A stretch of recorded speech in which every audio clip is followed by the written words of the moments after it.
juta huruf.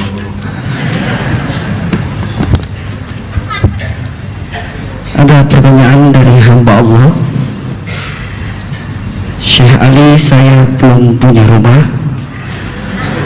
Boleh tidak saya ambil kredit rumah lewat Bank Syariah Mandiri?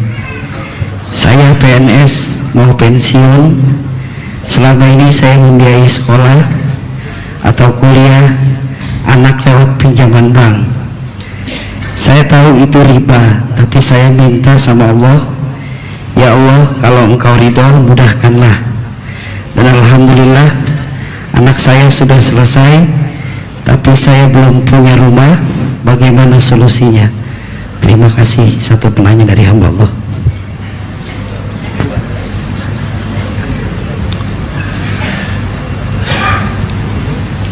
Dimulai pertanyaannya, saya hamba Allah.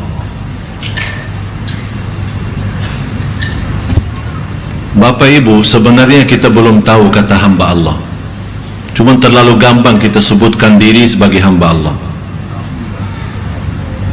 Para Nabi dan Rasul memohon kepada Allah menjadi hamba Allah.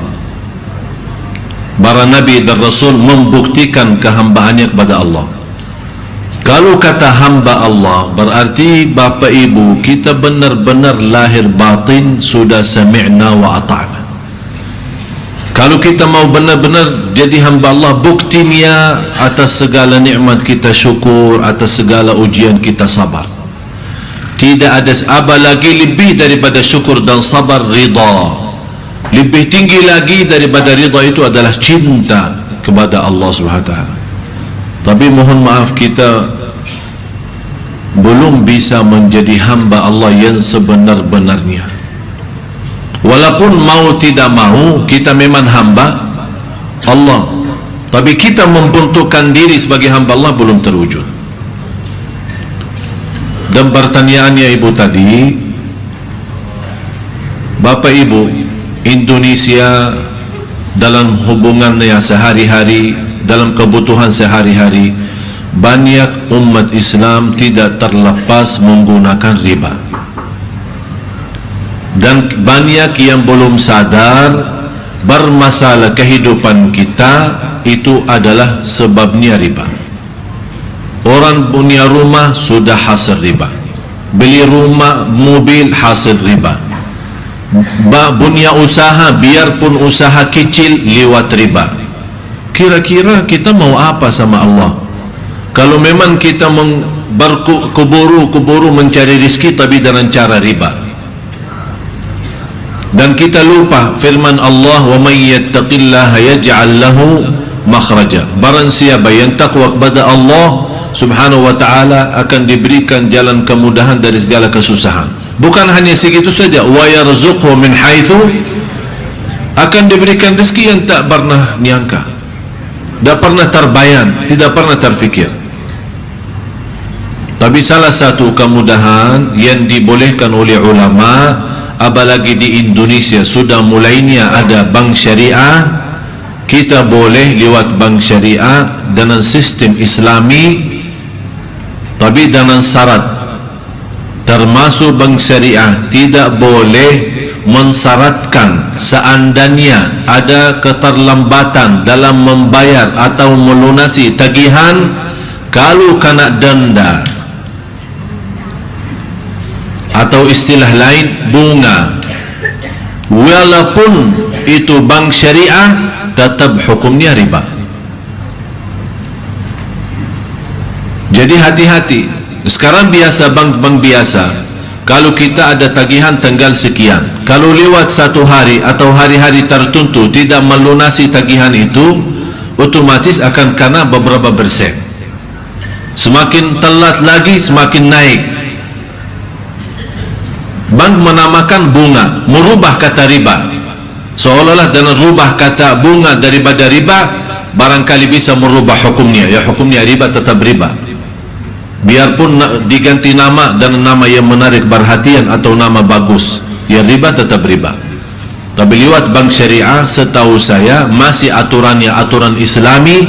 Tapi saya ingatkan kembali, kalau anda disyaratkan dalam transaksi pinjaman lewat bank syariah disyaratkan akan kena denda saat anda telat membayar dalam tagihannya, itu sudah termasuk riba, tidak boleh melanjutkan pinjaman itu. Bapak Ibu, tapi bagaimana keadaan yang sudah lalu? Yang sudah lalu tidak usah dibahas. Yang sudah lalu kita belum tahu, banyak belum tahu hukumnya, belum tahu sebabnya, belum tahu alasannya, atau dalam kondisi lemah iman terpaksa. Udah tidak usah bahas. Dengan taubatan nasuha kita, mudah-mudahan diampuni oleh Allah dosa lalu. Kita punya modal yang sudah termasuk dalam bank, kemudian terisi dalam tabungan kita uang riba di atas modal. Uang kita 100 juta, akhir bulan ternyata kita melihat rekening isinya lebih daripada 100 juta, berarti tambahan itu berapa persen? Itu namanya riba. Kita berhak mengambil modal kita, menjaga modal kita, lebihnya jelas riba.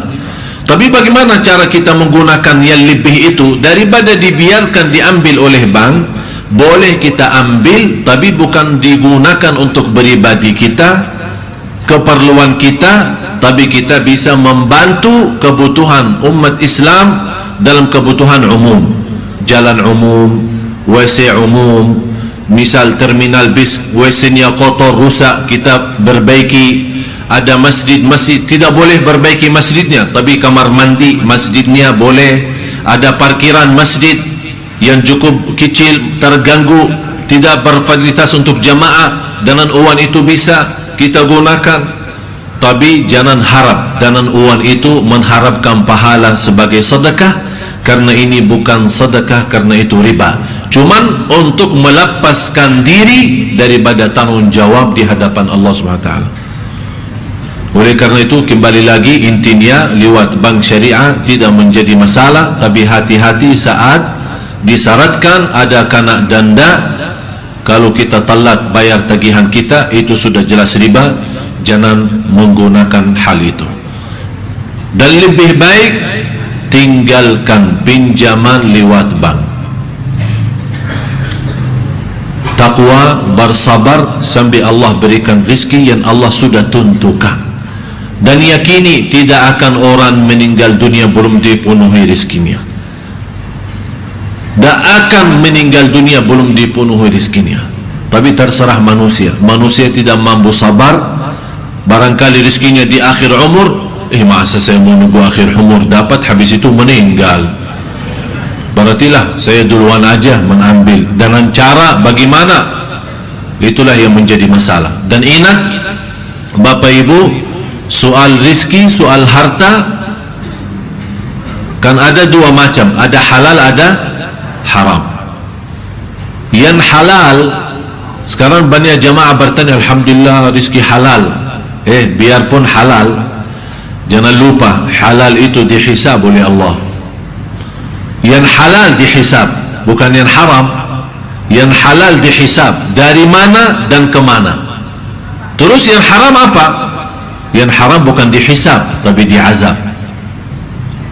Harta yang haram masuk dalam tubuh badan kita, kepada keluarga kita, dalam urusan kita, akan bukan Allah bertanya, kamu sudah tahu haram dari mana dan kemana? Allah tidak bakal bertanya. Tapi karena kita sudah tahu itu haram, tapi tetap kita gunakan yang haram, akan Allah hukumkan kita nanti di hari kiamat. Na'udzubillah. Mudah-mudahan kita mampu menjaga diri dari hal-hal yang haram, agar kita termasuk orang yang diijabah doa kita oleh Allah Subhanahu wa taala. Ya.